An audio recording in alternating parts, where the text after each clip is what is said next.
Okay, the time is now 6 o'clock, and it's time for our regular council meeting, January 11th, 2024.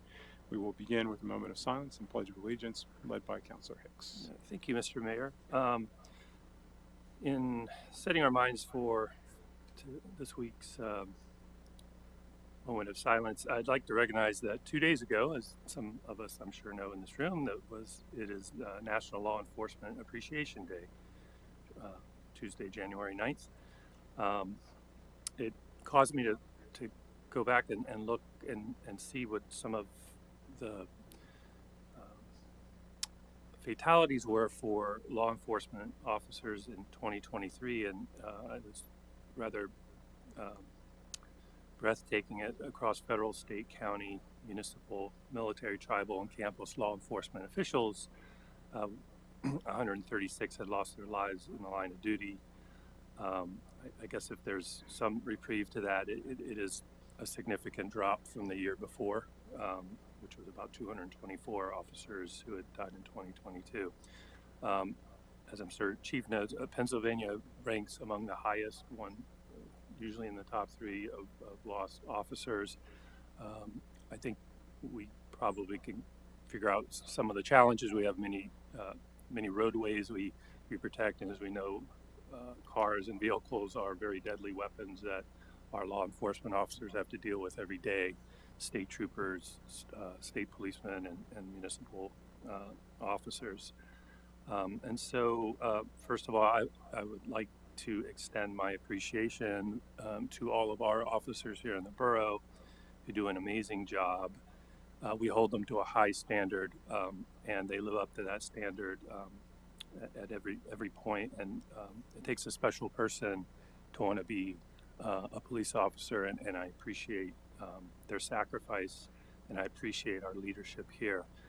And so before the pledge, I'd like to spend just a few moments in recognition of the officers, especially in Pennsylvania, we've lost or whose lives have been particularly disrupted due to their jobs.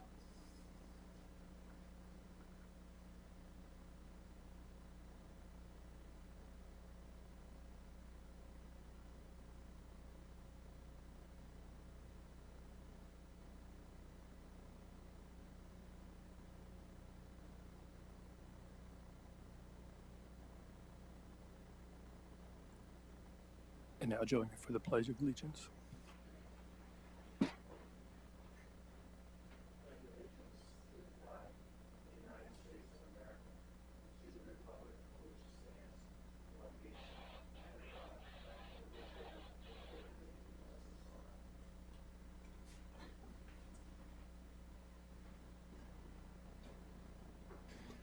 Mr. Secretary, the roll call, please. Mr. Hicks. Here. Deputy Mayor Landis. Here. Ms. Mellon. Here. Ms. Perry. Here. Ms. Roos. Here. Mr. Stubbe. Here. Mayor Schultz. Here. First on the agenda, it's an opportunity for citizens and visitors to be heard. Is there anybody here wishing to make any public comment on anything that's of interest to the borough? Other than my daughter who's trying to hide her face. Okay. And do we have anybody by Zoom? Okay. There'll be another bite at the apple later on the agenda. So next is a presentation on zoning reform. Jared, I'm assuming that's you, right? Yes. I do have just a short PowerPoint because I know we can't get enough of these. Perfect. Just go ahead and skip ahead. Okay, so we're making our way down the list for the land use reform priorities that were reported out about 6 months ago. And we're on to fee in lieu of parking. So go ahead and get to the next one. You've seen most of this slide before. This is the draft fee methodology that we came up with. And Land Use Reform Subcommittee went back to the drawing board, took another look at this, and considered the sort of maintenance costs that go into building a parking lot, and added a small adjustment based on the 2020 engineer's news record. The indexed amount with that maintenance fee added would be $7,563.96 per parking space. And this will hopefully make a little bit more sense in the next slide. So in terms of fee in lieu of parking, just to get you calibrated, I guess, for this, we looked at several municipalities, not a huge list. I mean, this was really just to sort of acknowledge that as a policy intervention, this has been done in other places. The idea is that if you have a lot and you want to do a certain land use activity that requires more parking than you can allocate on your property, that you'd have the benefit of coming to Borough Council and asking for some relief. And we've assessed a basic construction cost and maintenance amount for each parking space that would have been provided if the applicant met the borough code and built that parking space. And like I said, this has been done in other places. We looked at a couple spots in Pennsylvania before approaching the borough solicitor to make sure this has been done. And of course, one of my favorite places, Portland, Maine. So let's go to the next one. So why even bother with a fee in lieu of parking? We've been talking about parking reforms through the bulk of our review. Again, I think we've been pretty consistent with looking at the borough context. In particular, the existing sort of built-out environment. A lot of the borough already has a building on it or a parking lot. So this could be an opportunity to take some of those underutilized parking lots and underutilized buildings and do something different with them. Infill in Carlisle Borough is probably where most of the focus has been for the land use reform effort. Again, infill refers to vacant or underutilized land and sort of constructing a building on it. And then a fee, again, is just something that a developer without any permits or subdivision and land development, they could come to council and sort of ask for this relief. Theoretically, it could be triggered by a zoning permit that staff look at and say, well, geez, you meet all the requirements except for on-site parking, or through other processes, but that's basically their opportunity. Next. So the draft amendment, Solicitor Brenneman probably is going to be confused as why one of these is struck out. Well, because I reread it after I asked our attorney for some advice. Anyway, the ordinance already has a section, the zoning ordinance has a section for asking for relief. I'm sure Keith did that. I think it doesn't like white. Well, I'll beautify the next slide presentation. I'll go back to that unfortunate slide. Yeah, that's the one. Okay, so most of this has been approved by the borough solicitor. It basically says by resolution, council can establish a fee for parking spaces. The fee that I've sort of demonstrated or described before with 2020 construction costs, and obviously we'd update it once I get a subscription to the engineering news record.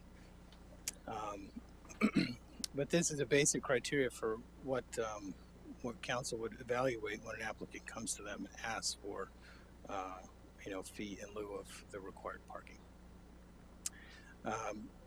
So some of these are sort of concealed within the zoning ordinance, and you don't see them up here, but these are sort of the B1 is described on the next slide. If you see, the applicant shall demonstrate to borough council blah blah blah B1. So what's in B1? Because there's already a standard that allows an applicant to go to the zoning hearing board and ask for a reduction in parking, this sort of reflects on what's already in the code. And it says the applicant shall demonstrate to the board, in this case it would be council in lieu of board, using existing and projected employment, customer, resident, and other equivalent data, that a reduction in the off-street parking space to be initially developed as required by this ordinance is warranted. So that's fairly broad, but it does sort of require that the review entity would have the authority to ask for some empirical review, some sort of assurance that whatever parking is not required on site and is paid for is going to be acceptable. So if you go back to the last slide, the problem with number 2 that I struck out in the other parking reduction section that the zoning hearing board can sort of approve through special exception. It sort of refers to designating places within a lot that could serve as, meeting the on-site parking requirement. The special exception process essentially says you don't have to construct those spots, but you do have to identify on the lot where they could be built. And then you have to go through a process of recording an agreement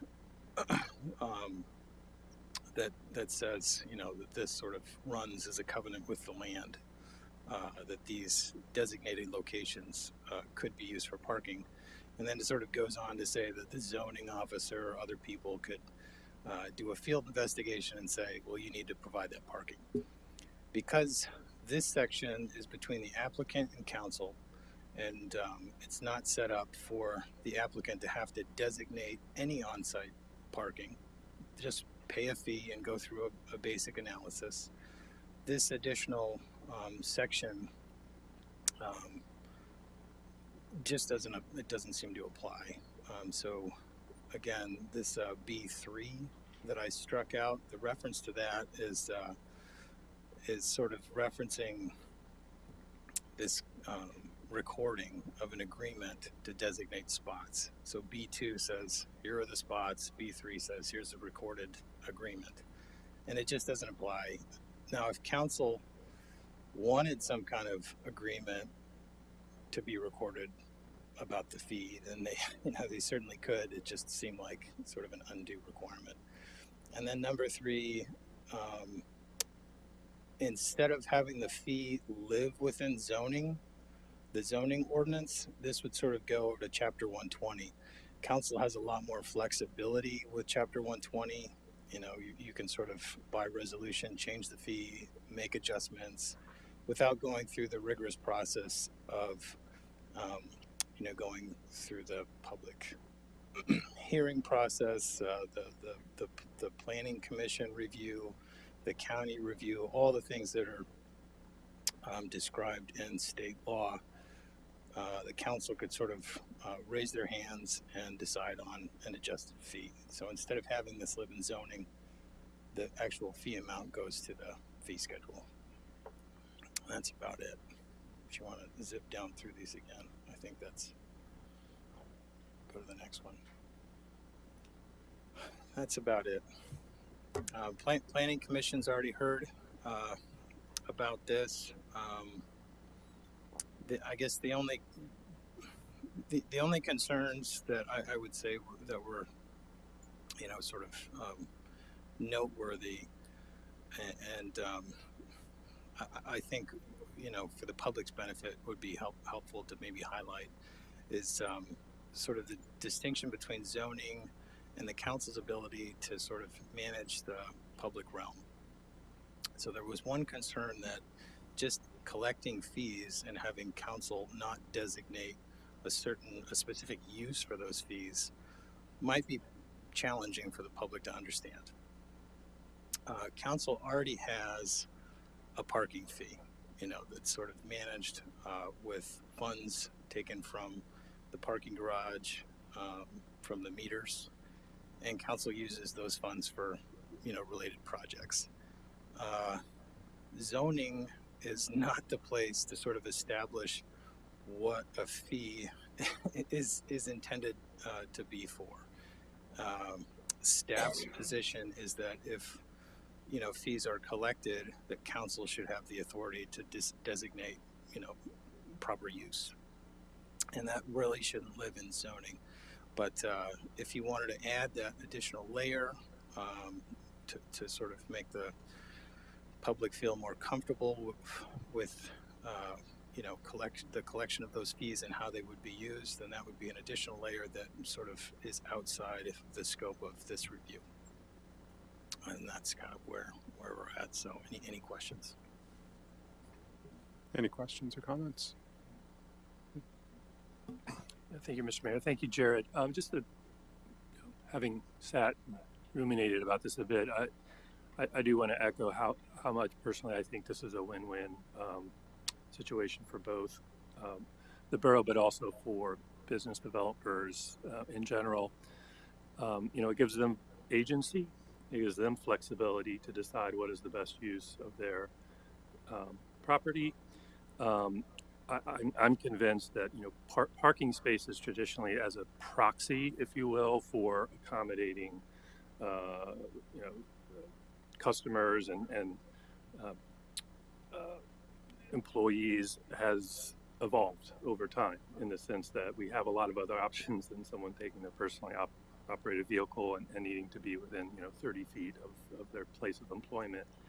And I think what this does is it recognizes, hey, we are developing in the borough multifaceted ways that folks can work and frequent businesses. And so I think having a parking space is sort of a proxy of a recognition that we do need to accommodate customers and employees, but giving the borough, again, more agency to best utilize the assets of the borough to accommodate those, and giving business owners, again, that agency, that flexibility makes perfect sense to me. So I like the direction this is going. Thanks. Thank you. Any other comments or questions? Just one other thing. I agree that the designation of where the funds go shouldn't end up in a place like the zoning ordinance, which takes too much to continually adjust. But we have discussed, it's not that we haven't had that discussion already in these meetings, talking about wonderful opportunities that this fund could help move forward other areas of related walkability, bikeability, transit, even maintaining parking lots and things like that. So it's not that this hasn't been discussed, but I think that we could easily find something to put the residents' mind at ease that we're doing our due diligence. And we could do that by resolution. Yeah, make that documented or some sort of policy guideline. Okay. Anything else? If I could just add into that great list that Brenda just listed, it is also encouraging, frankly, more affordable housing as a potential outcome for businesses if they did reuse part of the property that was otherwise designated for parking. So. Okay, thank you. Thanks again, Jared.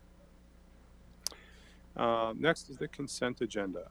So it's a list of routine items, do not appear to be controversial in nature, and probably do not require additional discussion.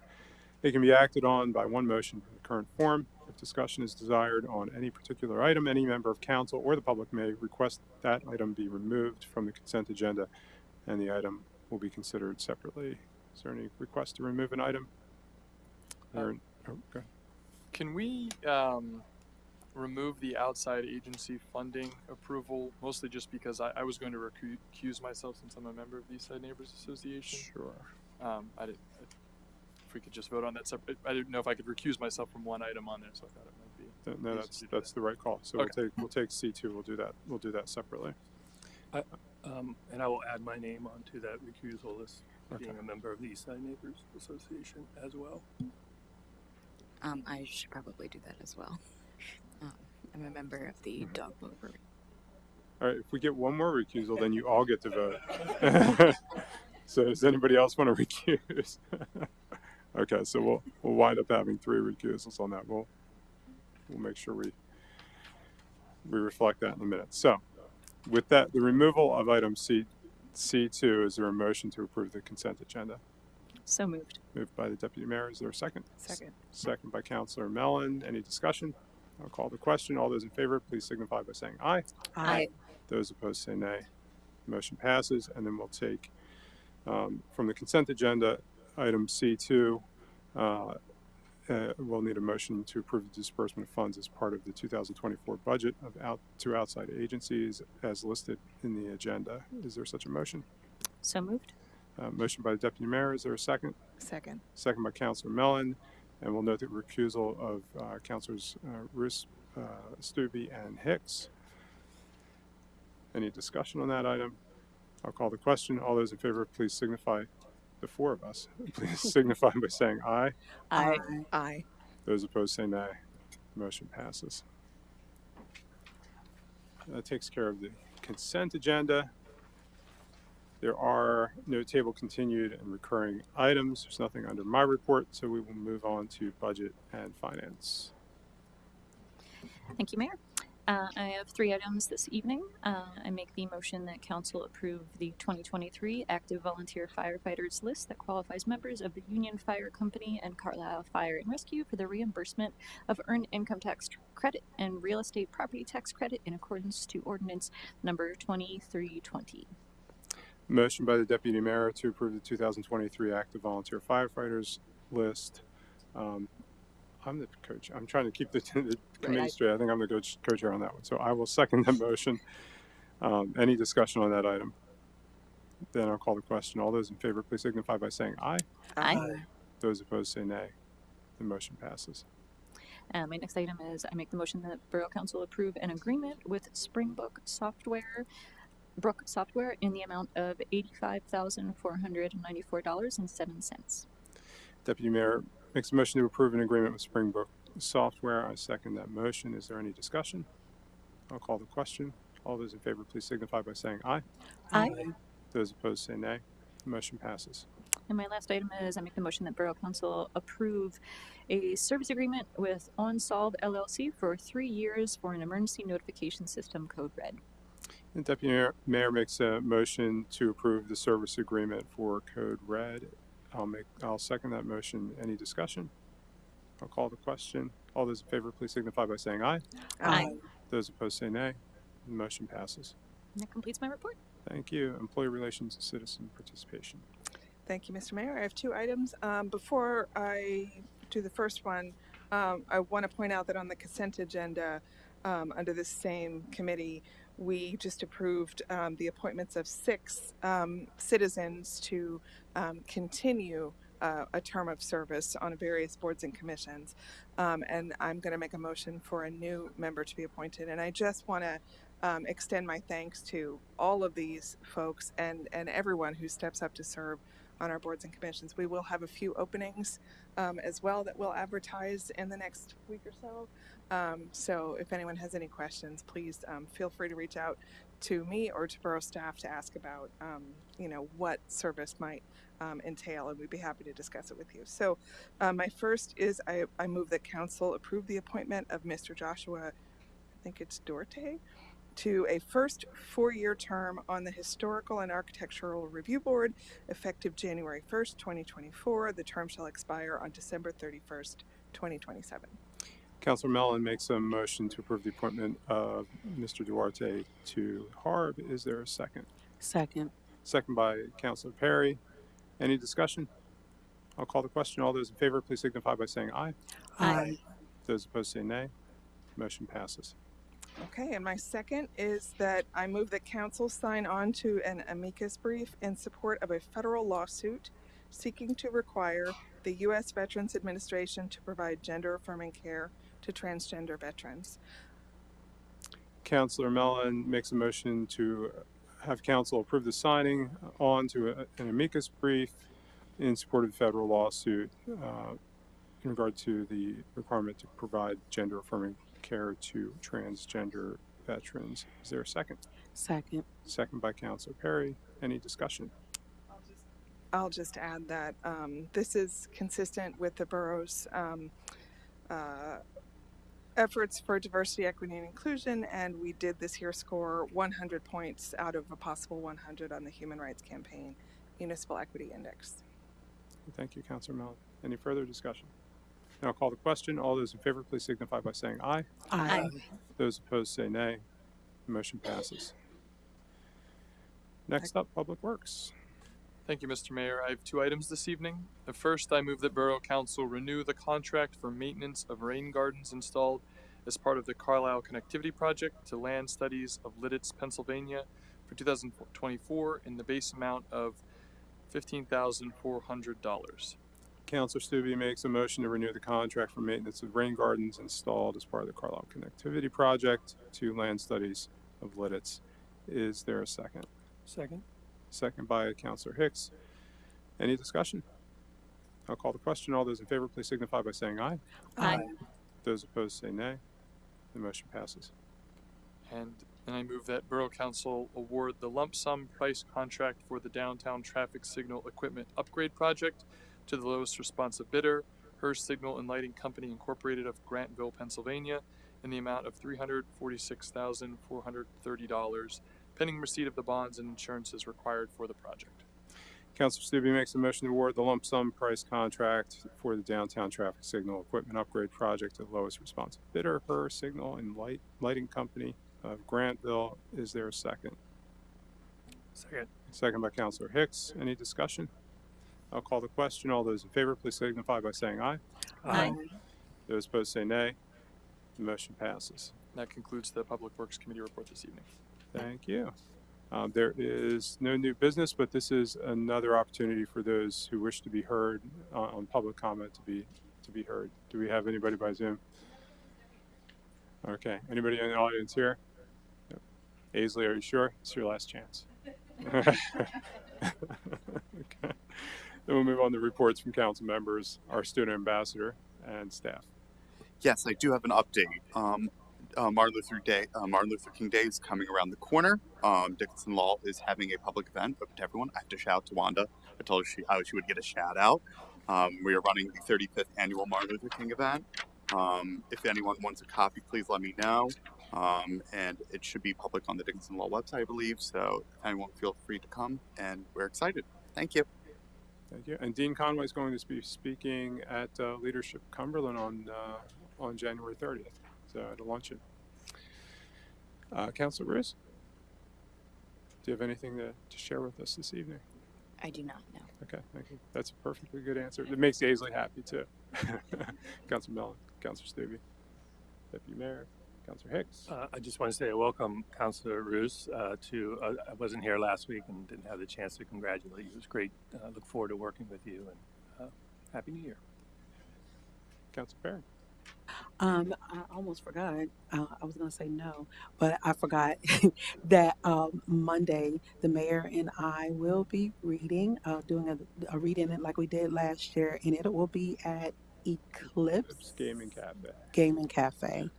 At 1:00 on Monday. So bring your children because we want to see them so we can read to them. That's it. All right, thank you. Thanks for the plug. Good job. And I have nothing to share this evening. Borough Manager Armstrong, do you have anything? Okay. Solicitor Brennan, you did a great job, keeping Jared on task there.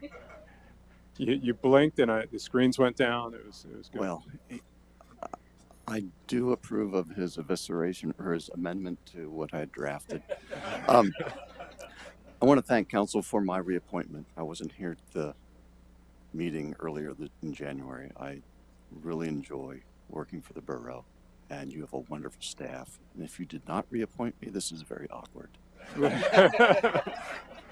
There was a heated debate. You can watch it on YouTube.